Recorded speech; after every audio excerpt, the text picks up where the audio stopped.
Hello, everybody, and welcome back to your favorite Kagurabachi podcast, Kyoto Talkshow Hotel. As per usual, I'm Bingle, your host, and I'm here with my co-host Leah. Hello. I think I had to say hello sometime. It's okay; it's been a minute. So Leah made the boss call to put off putting out a episode last week in order for us to have an episode out that goes over the last two chapters, chapters 127 and 128. So with us on break, I'm sure we have some time for this episode to come out, although hopefully we don't take too much time. And we are very, very excited to say that we were kind of vindicated on Kunishige's character. Now, obviously, Right. as I'm sure you guys know, Leah has kind of dominated the conversation. So I'm going to let Leah take over here, but I have my fair share of things to say about these past two chapters. But Leah, take it away. I knew it. I knew it. I have been talking to one of my friends. Like when the Seitei War arc started, no, before that, I think. We were talking about the fact that Kunishige's downfall is probably going to be his pride. Because it's like, okay, this amount of characters are glazing him and glazing him and glazing him. Obviously, this means that this is going to be on his head. And obviously, this is going to be to lead to his downfall. And I was worried for a minute, like, oh, I was like a little bit worried for a minute because I was like, What?" Like, I was a little bit worried he was not going to pull up, but he pulled it up thankfully. I told you so. I knew it, and I told you so. Then go your turn. All right. So to quickly recap Kagurabachi chapter 127, we end off the Chiaki and Kunishige flashback with the reveal that Kunishige's dad had some customer who showed up and tried to rob Kunishige with one of his dad's swords, slashed Chiaki's arm, and Shiba showed up because he was there the whole time watching and saved them. Kunishige, from that day onwards, because remember he's 12 at this point in the timeline, decided that he has to go back to sword forging. And so after his 3 years of depression, he picks up the hammer again and takes on the apprenticeship that Shiba mentioned in Kagurabachi chapter 100, I believe it was 14. So then we cut back to the present day where Kunishige talks about how laying down his life for Chiaki gives it value and he is willing to stake everything on it. Meanwhile, the Masumi appear, incapacitate Shiba, and begin to show up to try to stop Kunishige. Joji and Subaru step up to defend Kunishige. Going into Kagurabachi chapter 128, we have Kunishige looking back at those events yet again and thinking about how he would have just sit there and let Chiaki die if Shiba didn't show up. He thinks about how, despite everything he's told himself and tried, he's never been able to protect anyone or a single thing. And now he finally has the chance to. While he's thinking this, we also get the flashback to, not flashback, but we get the POV of Sorcery Bureau officials discussing how Kunishige is trying to play hero, how he's ignoring Chiaki's wishes, and how he is stepping up out of little more than pride, effectively. Shiba powers through being incapacitated as Subaru and Joji are defending him from the Masumi, and he claims that it's time for Rokuhira to take the glory while making one last sacrificial play to take the Masumi off screen. Surely the Masumi are going to come back alive after being stuck off screen with Shiba. Anyways, that's our quick recap of chapters 127 and 128. That was off the dome, so I definitely missed details.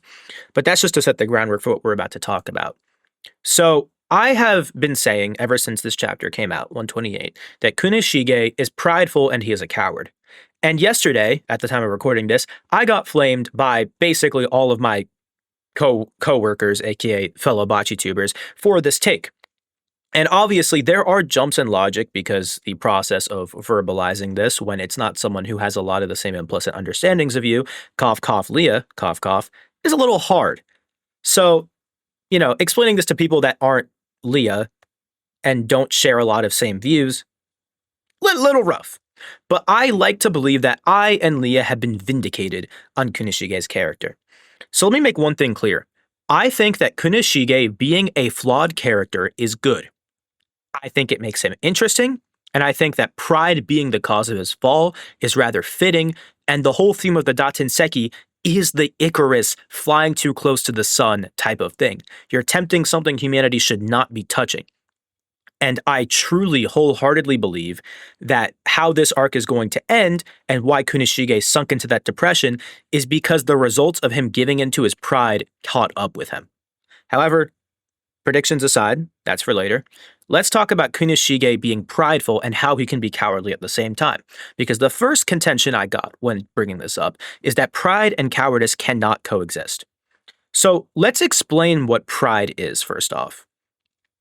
Pride is effectively, at least this is how I understand it, is the phenomenon of not necessarily ego, but sort of an inflated sense of self in some way, shape, or form, in which you find some external method outside of yourself, whether it be praise, validation, or some story that you tell yourself, some narrative about yourself you spin that helps keep your self worth afloat. And so, either whenever that story you tell about yourself, that narrative you've fed yourself your whole life, breaks, or when whatever you're using as a sort of drug, whether it's validation or, well, I'm not exactly caring about monetization, so sex or anything like that, when those sorts of things are removed, your pride is wounded, right? So that's what pride is. It is effectively your way of coping with some form of self worth issue.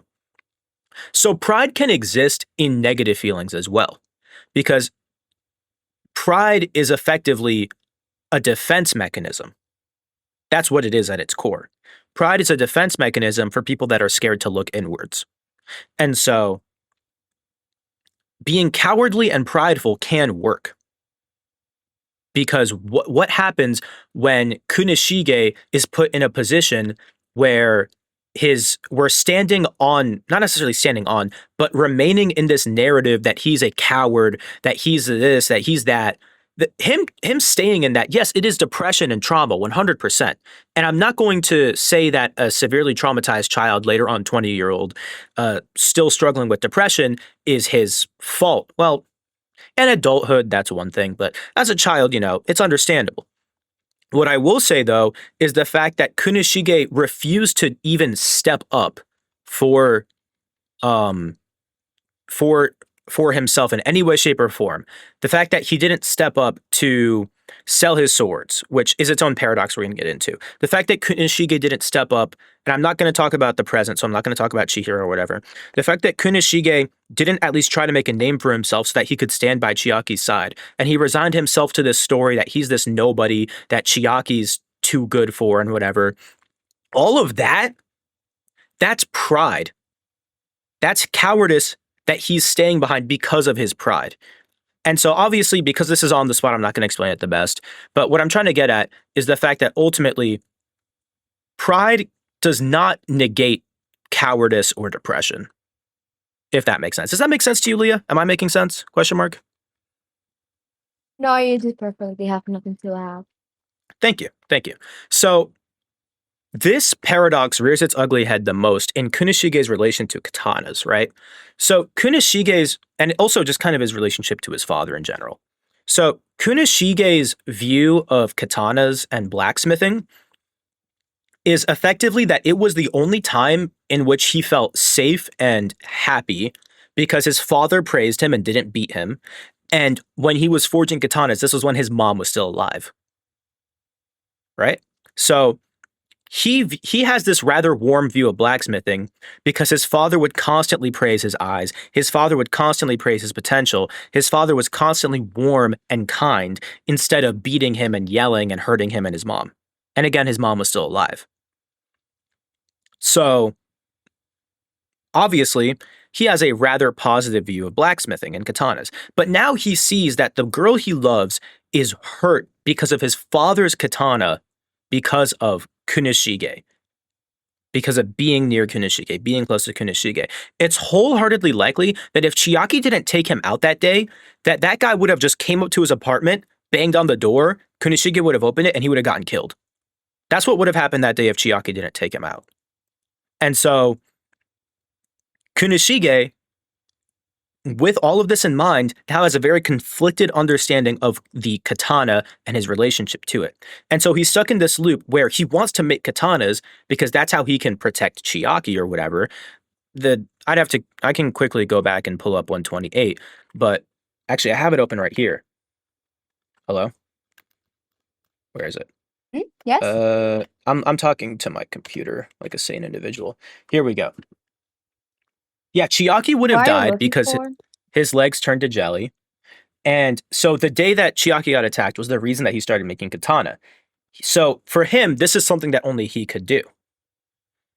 And every time he saw Chiaki, he continually, she would make him food. Again, food in Kagurabachi. That video will come out eventually, talking about food bachi.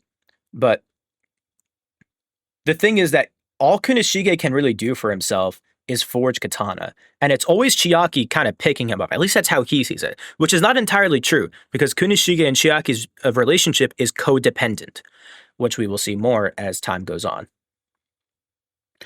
But the truth is that, like, all he has is katana and his eyes. And so despite everything, he's still going to put himself in this position.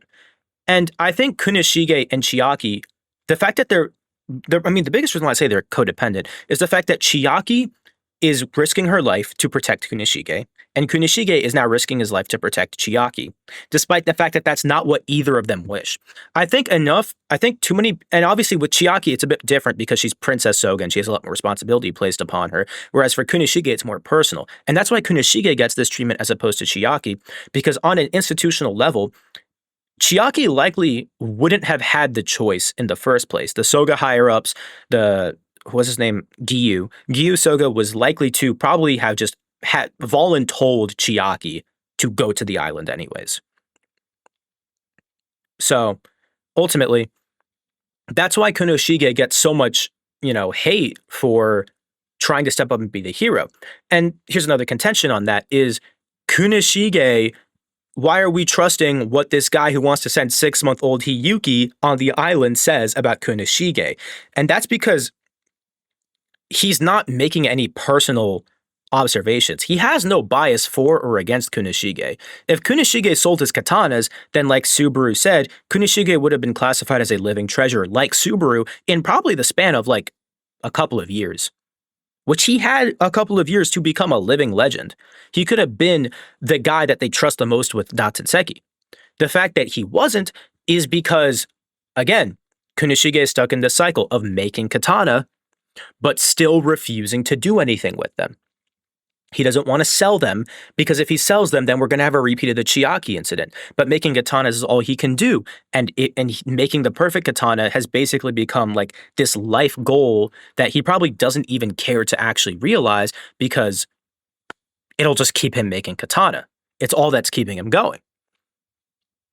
And now the enchanted blades are kind of giving him the ability to make a perfect katana, which will then in turn save Chiaki. And so with the intersection of these two ideas, of these two reasons to live, because these are two things he's centered his reasons for living around, that's what allows Kunishige to finally be in this position and get out of this cowardly bubble. But ultimately, it's still pride at the end of the day, because Kunishige is staking his life on this for the sake of, yes, love. No one's going to deny that Kunishige loves Chiaki.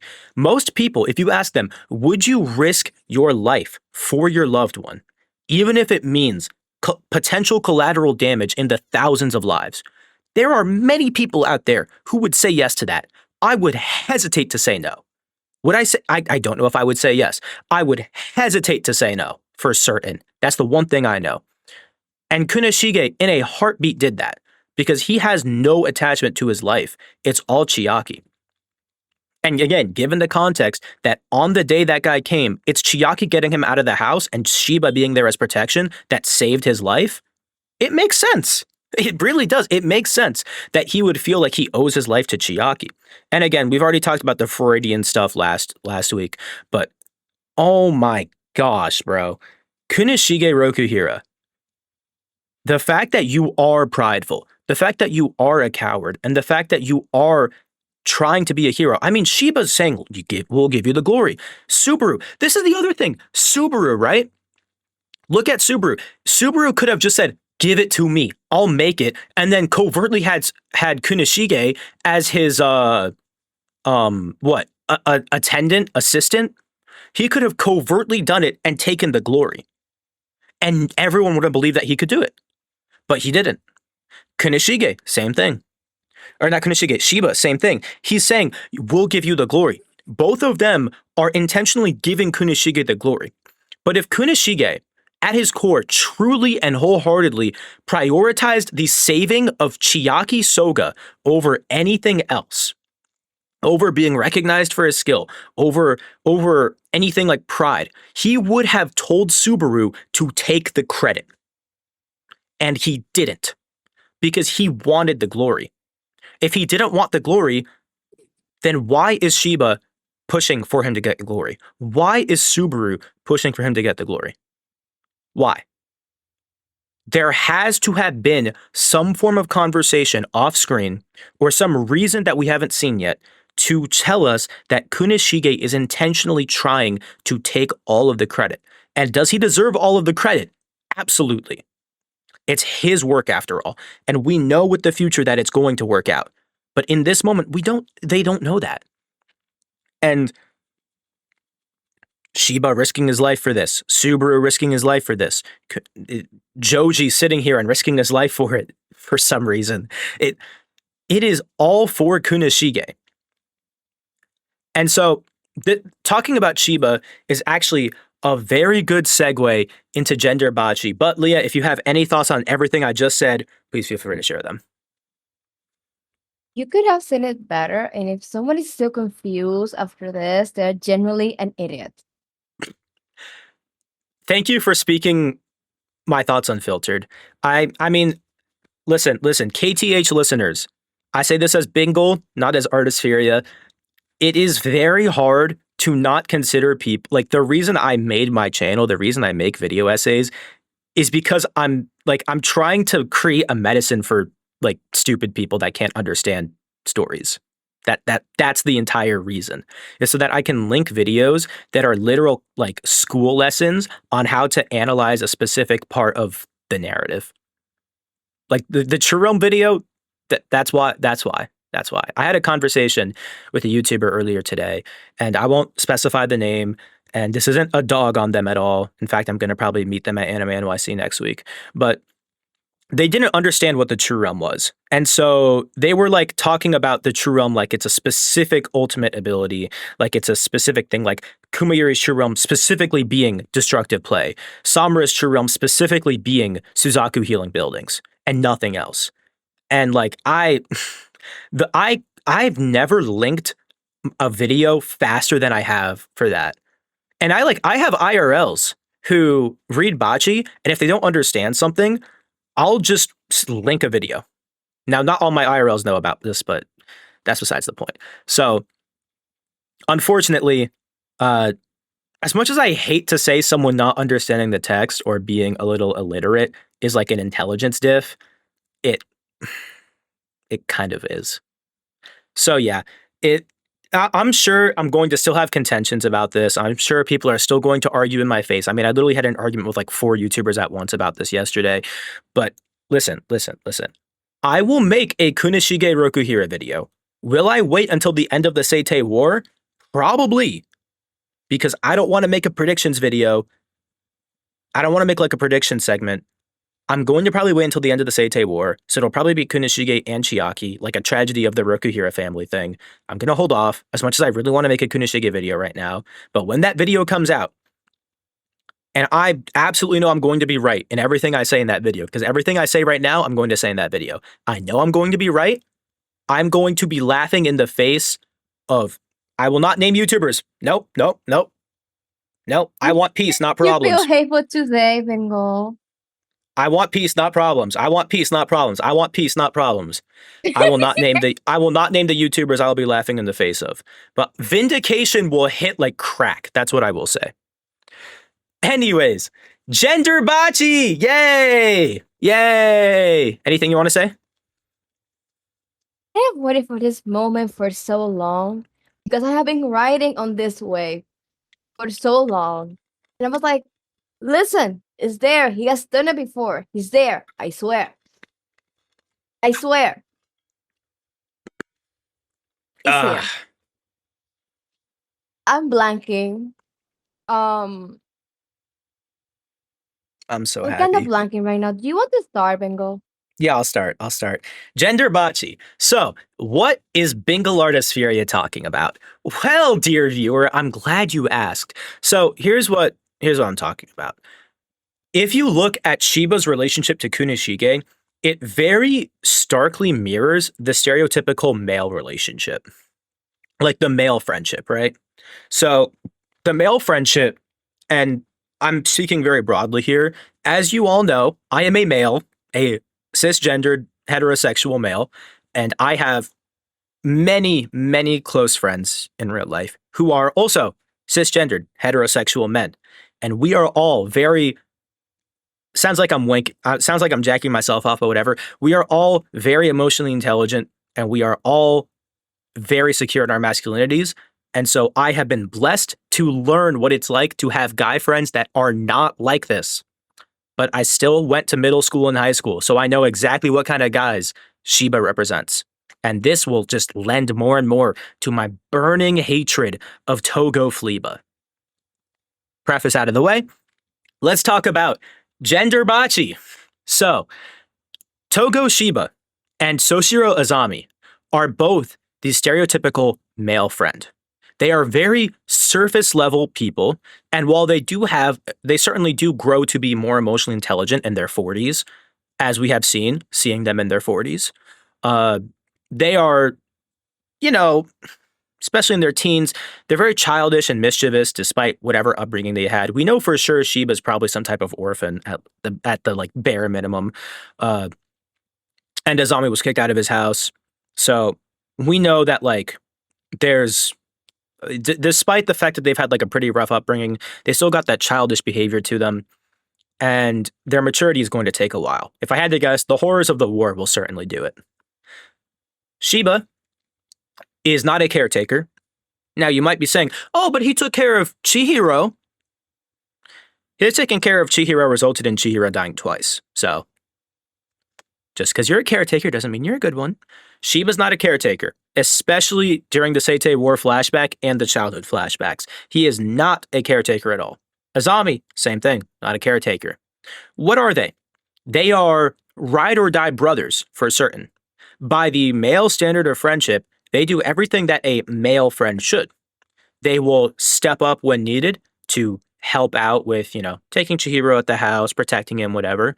They will fight for their lives to either, in the case of Azami, avenge Kunishige in the Kaminabe raid, or protect Kunishige and Shiba in the case of the flashback, as well as all the other times he protected Kunishige and the fact that he was Kunishige's personal bodyguard for 15 years following the Seitei War. We also know that Shiba uh, certainly wasn't like an uncaring friend, but at the same time, he runs up to, and this scene is played for laughs, it's humorous. I myself wouldn't take this as hard proof, but the fact that he shows up at Kunishige's house and he's like, oh yeah, he doesn't take care of himself. Oh yeah, he's starving. Oh yeah, he probably like died of hunger. Like, I know it's played for laughs, but at the same time, you work a government job, you can teleport. If you cared enough about your friend, I'm sure you would drop by with food every now and then. And yet you don't. What's up with that? We also know that he did wingman for Kunishige, which is certainly like bro guy friend behavior.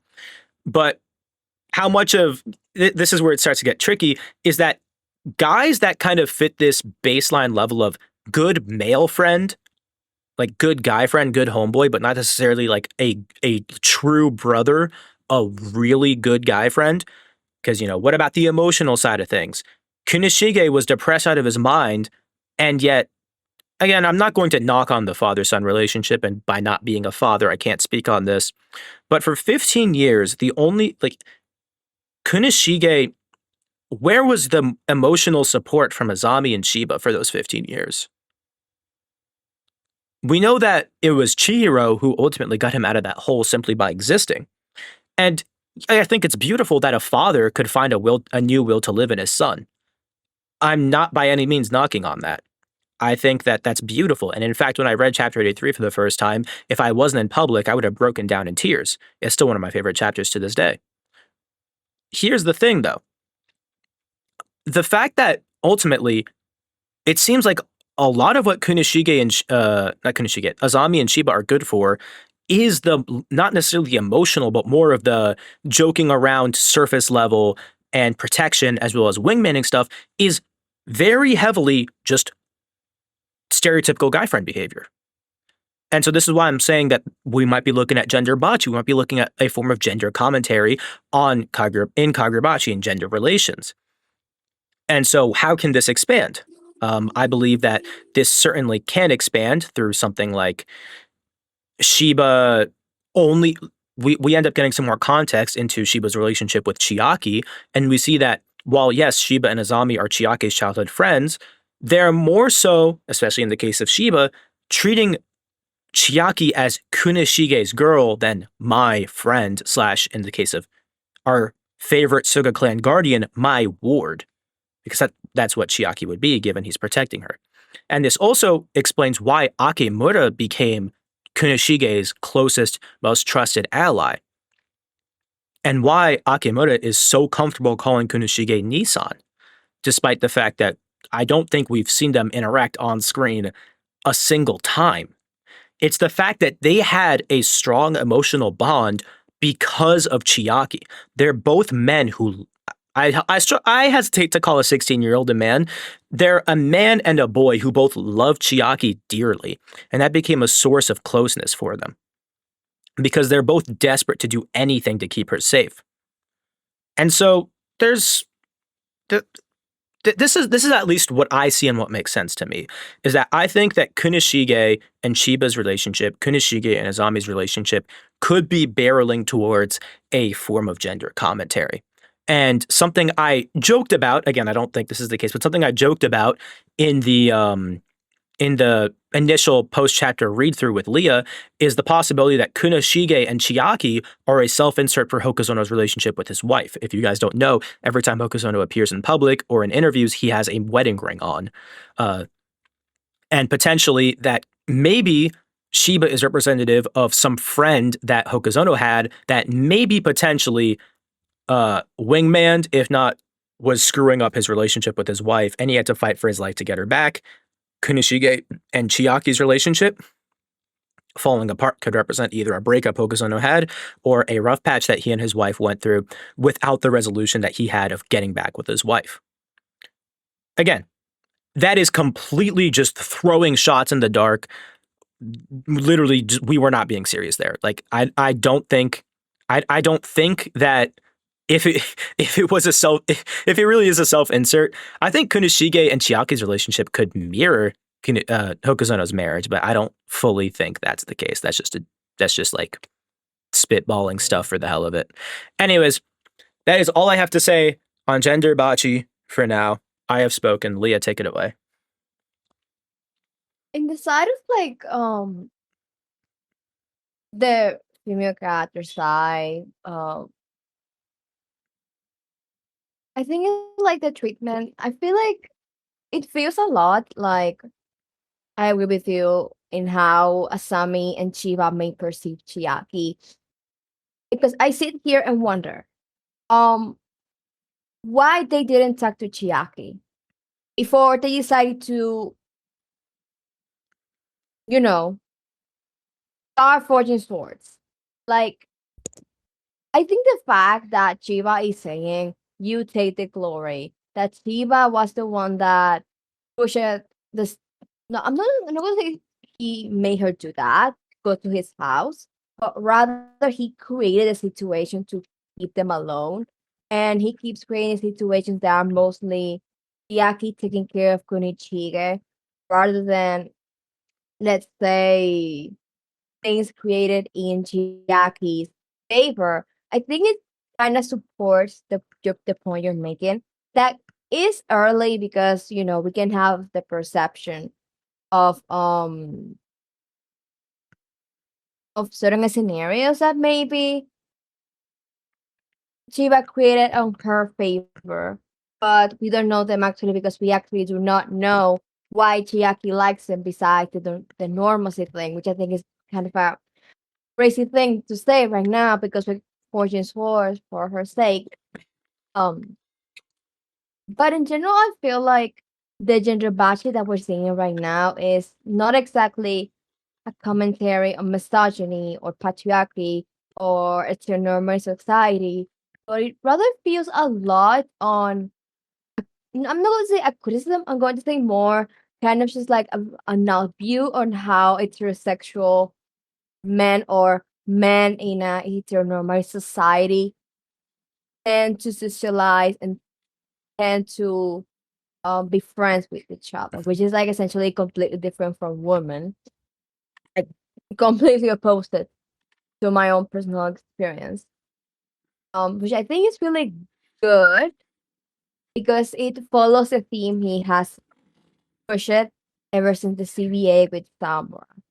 I think a lot of the pushback and a lot of the confusion about the chapter, or rather the most radical opinions of the chapter, relies a lot that I think that because the fan base is mostly a male fan base naturally because he's a shonen. I think that the behaviors that, for example, let's Leah. say a woman sees on men, or a queer person sees a man on specifically men in a heterosexual society or a straight man that they feel like is wrong, they are going to take more offense to it because, well, this is how they are. Because this is how they are really. And naturally, I sit down and understand, okay, they are going to disagree with me. They are going to see my opinions as radical and stuff because this is how they just are. So I think this is like kind of just like a very interesting thing to focus on to kind of just like introduce. It reminds me a lot of this comment that I have of made multiple times. Like Kagurabachi is like very purposefully made as the most similar to how society fully works when it comes to gender and when it comes to class. Because like when it comes to Jujutsu Kaisen, for example, Juji and Megumi do not treat each other like the typical main friends. Um, Neither does Gojo, Nanami, Geto. None of the men in Jujutsu Kaisen truly act with each other as how a man will do with his best friend in any part of the world. And I don't think it's something that happens a lot in Japan. It doesn't really happen with Blue Lock either. It doesn't happen with Haikyuu either. And Haikyuu is like much grounded um manga than, for example, Jujutsu Kaisen or Kagurabachi are because it's an actual sport and it's a school setting. But Hokusono has actually took the care to portray society and specifically men in such a specific way to how they act and to the woman to a certain extent because Kiyaki is literally just a very typical older sister trope of the sister that is much older Yo, than takes emotional space of the Leah, parent and basically Leah, has to raise a Leah, kid. your Just okay more on the sense. your shit's glitching. Oh, I swore. Uh, Oh, it's glitching. sorry. Great. No, it's just like Give me a second, please. it can.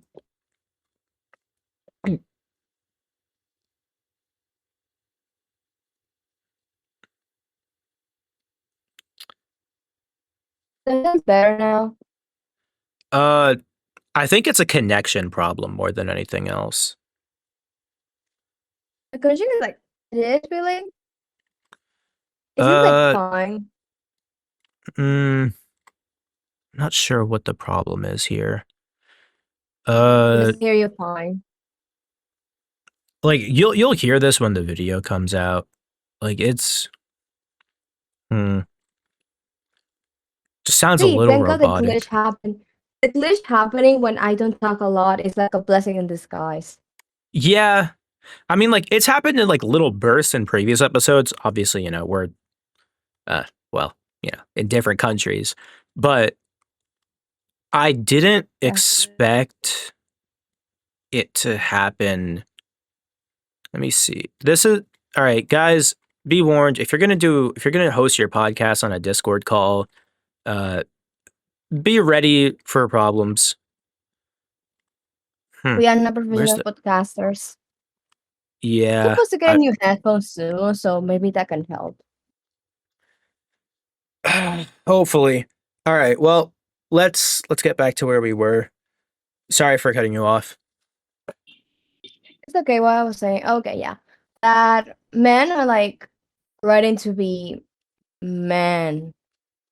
You know, Yeah. like Samuel's character simply just wouldn't work if he was a woman. Like, wait, it works because obviously a woman can be a deadbeat and can feel guilt and stuff. But It this is doesn't like work much if more Iori, stereotypical of men, of fathers, you know? but it also doesn't work if Iori's a guy. Yeah, like it works, but it works, but like then it doesn't have the same punch because mother Yeah. daughter. Because like if Samuel was a man as a woman and Iori was a daughter, then they and Iori was the father, then the dynamic will be completely different. Yeah. So yeah, it is. Everything is very gender. Like in Mm-hmm. Kagurabachi is like this kind of manga where you can really separate the gender from the character. Like applies to both men and women. Or at least like or at isn't going to say the majority of them because you can definitely separate Ikuto from being a man. But Ikuto is not really relevant in the grand scheme of things. You know? It's not like for example the bears, like the bears. Like Samura, Uruha alone, Subaru also really works as a man because Subaru is another character that really relies on male pride. Um, Pinky, obviously Pinky is going to have something gender. Ibuki's character is like possibly the one that has the most relevant to being a man, along with Natsuki, even probably even more than Chiba and Nasami. Yeah. Um, Again, and like so no, and the thing goes to women, like you really cannot gender bend Iori. You can gender bend Kitty. You can gender bend Chiaki. You can gender bend Hiyuki for now because you never know. For now. For now. Exactly. But yeah, most of the Um, characters in Kagurabachi you cannot gender bend. exactly. You cannot. Yeah. I can't even say Akuri as well because if Akuri was a girl, the dynamic between Akuri and Soja will be so much different.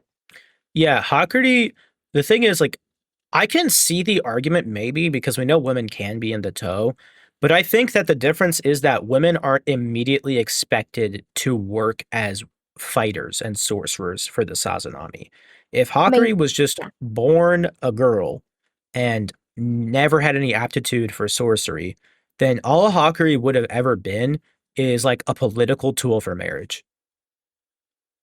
I also feel like if Hakuri was a girl, the focus on her career would not be so much on Soya, on Kiora, on the Rakusaichi arc, but would have been on Soja instead. Because an older brother having an emotional, incestuous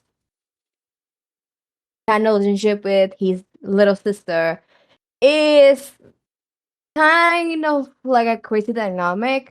Um, I think that if he was a girl, I think he would be similar to Nanami from Revolutionary Girl Utena, uh who is like has a similar relationship, like a similar incestuous relationship with her older brother.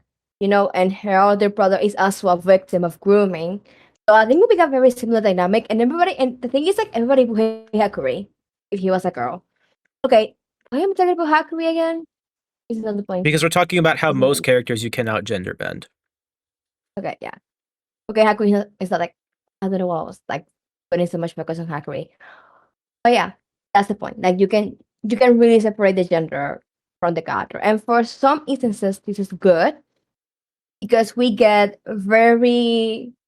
content that we can deconstruct of a society that we can use to like argue about how gender affect us and our friendships and how we relate to other people and how our own personal relationship really with friends that are different gender vary depending of our like own experiences.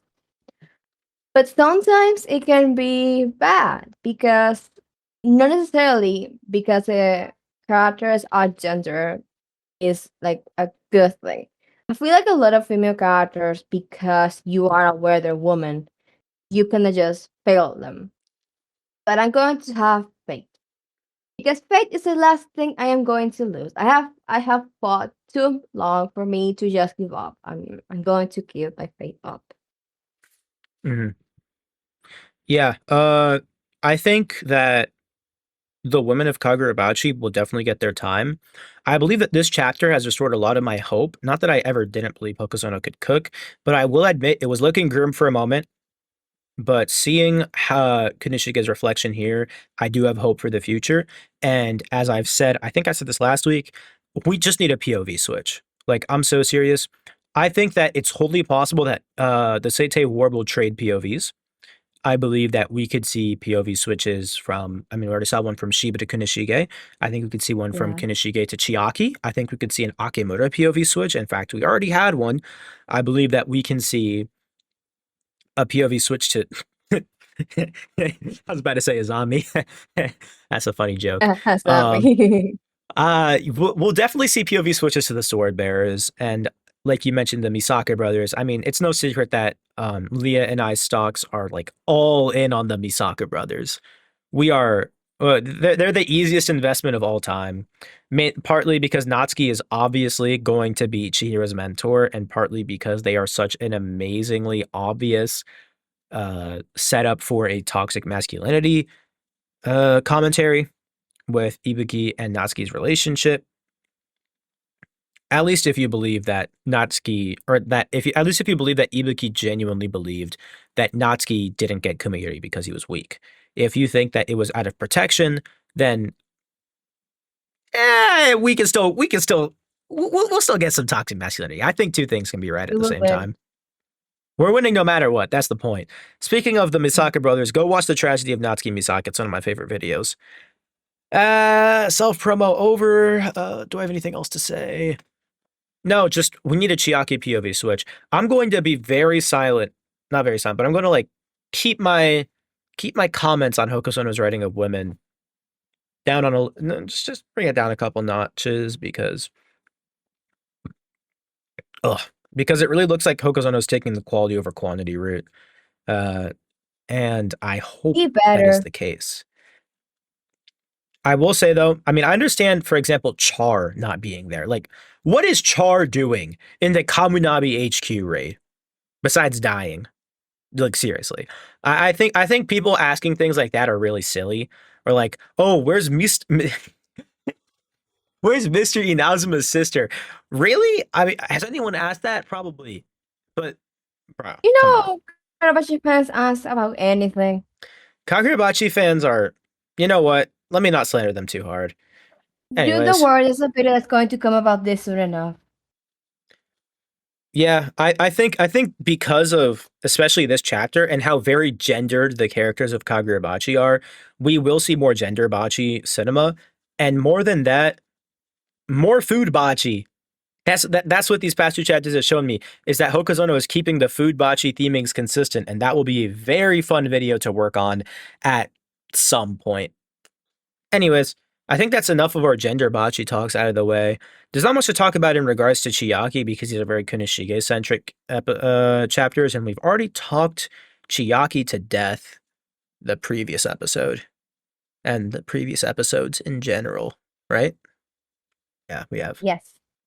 So, with that said, I think it's just talking about predictions and what we've got for the rest of like what we think's going to happen going into chapter 129, which, hey, by the way, for you viewers, YouTuber Cal Cannot, or otherwise known as Cal Can, otherwise known as Cal, Kagurabachi Girl.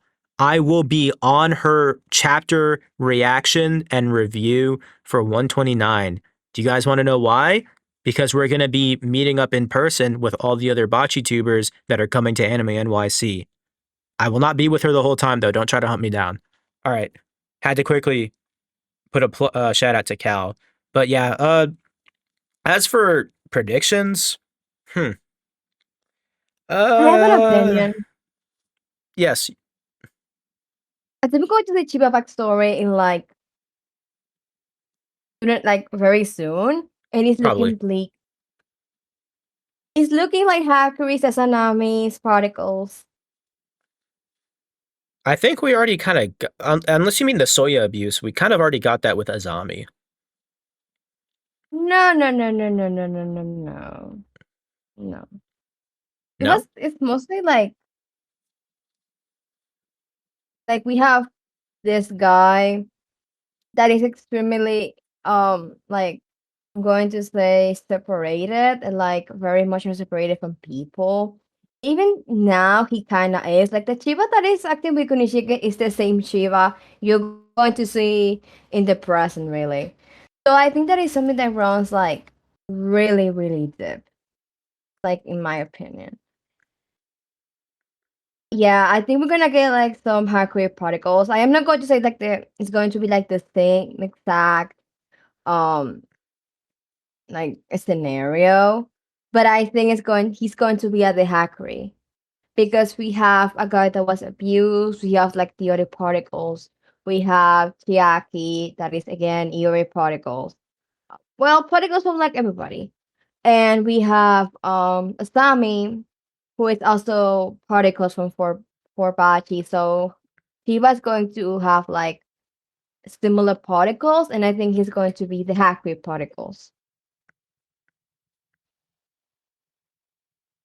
to me. And hopefully we get Mikaboshi soon. Please, I am tired of waiting.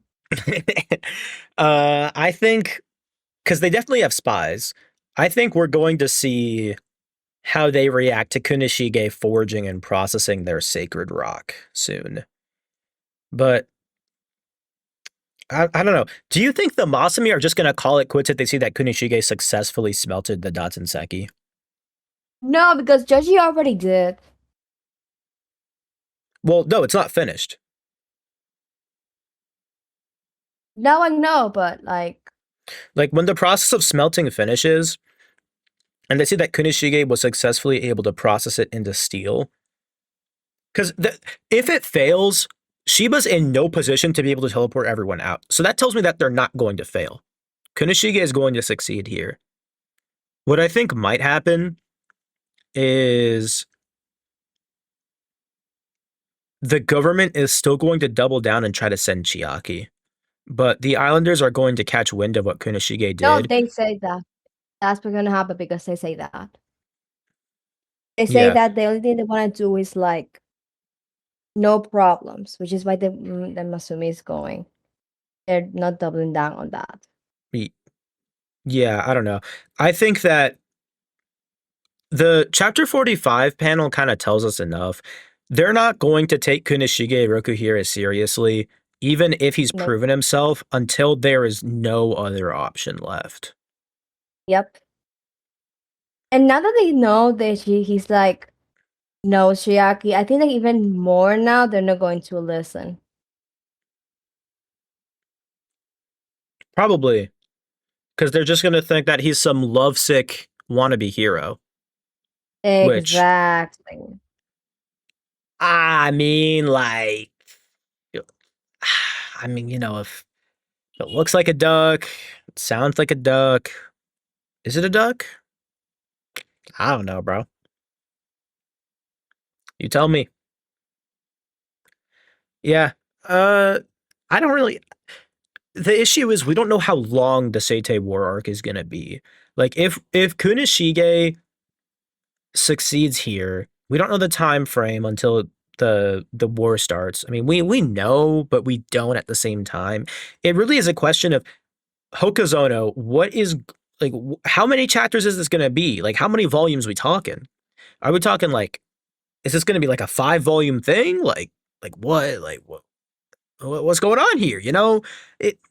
I don't think the Seitei War is going to be as short as everyone keeps saying it is, because it's really looking like we're going to get the full thing. And that includes the sword bearers and the POVs and the Kunishige Chiaki romance and stuff like Uraha's backstory, the Ibuki, not necessarily Ibuki Misaka backstory, but just the Misaka brothers at like proper backstory. Pinky, everything about Pinky. Bro, if Hokazono goes over the entire Seitei War arc and doesn't even bring up Pinky, we're rioting. There's no way he doesn't. There's so much to bring up here. It really does feel like he's just going to answer every single question and then move on to part two. Hopefully, you're correct.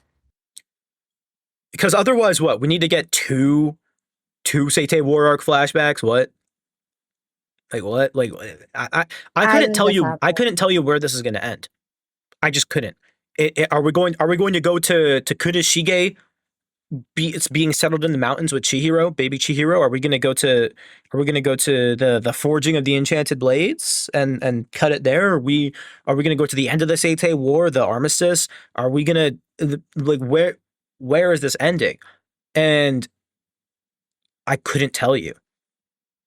Personally, I think it just makes the most sense to go until Kunishige is in hiding with Chihiro and then just skip to Kunishige's POV of N10's creation. That's what makes the most sense to me. But I'm not Hokazono, and he has foresight of what's happening towards the of the entire story. I don't. So, you know. Well, what can you do? I think that's the issue with trying to predict stuff in the Seitei War arc is it's basically a game of trying to fit in what you think is the ending of this arc, like trying to fit what's going on into your idea of the ending. At least for you and I, that's what I've begun to feel our predictions boil down to. Is how much sense does the ending we want to happen or the ending we think will happen make under everything we have right now?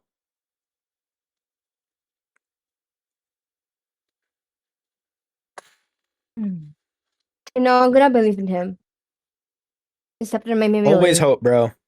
Always hope. I have nothing else in me but to believe. I have no words. I have no complaints. I have nothing else to do but believe. Belief is all we have, bro. Yeah, All right. Well, uh, is that all? I think so. This is the Bingle episode, bro. I'm gonna title this For once, KT. What?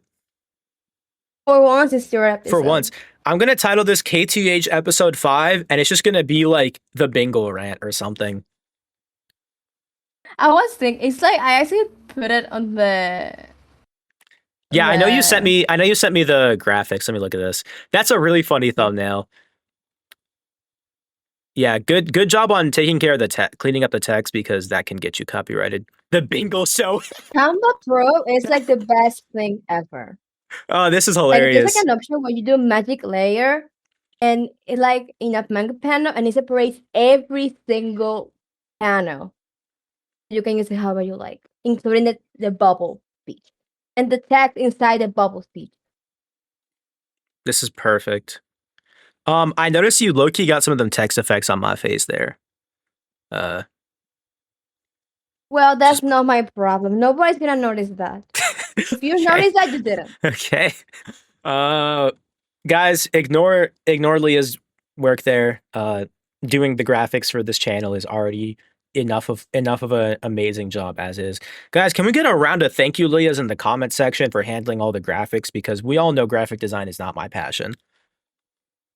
Let's get thank you, Neither Leah's, in is the mine, comments. but we do what we do.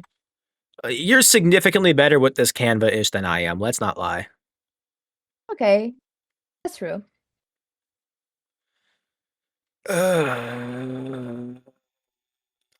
Let's see. All right. And I think I'll be ready to just have this video up the moment we finish recording then. So thank you for that. All right, guys, we finished talking like 10 minutes ago or whatever. we're fully off the very loose script now, as is in traditional podcast fashion. Thank you guys so much for sticking with us through another episode of Kyoto Talkshow Hotel, the greatest Kagurabachi podcast on YouTube. All love to Dice and Tiberius, at least on my end. Uh, thank you for believing in us and being vindicated with us, hopefully. Well, maybe Piku's going to watch this and not feel vindicated, but you can't win them all. Piku program is not one to listen. So, wait. Should we have Piku on in a future episode? We got to have Piku on in a future episode, actually. That's Yeah. not even it. That's not even an if. That has to happen. That's going to be so much free engagement. All right. Guys, if you want Piku on the next video, comment Leah is the GOAT. Okay? Wait, what? No. Next one, no, please. On the next No. We'll pick and choose our chapters. Since you read leaks, you can tell Not me next ahead one. of time. Since you read leaks, you can tell me ahead of 10 time whenever you chapters, want maybe. Piku on an I will episode. counter it. I no. Let me know ahead of time whenever we should get Piku on for an episode. Guys, once again, back to the outro. Take care of yourselves. Have a damn good one. God bless. Bye.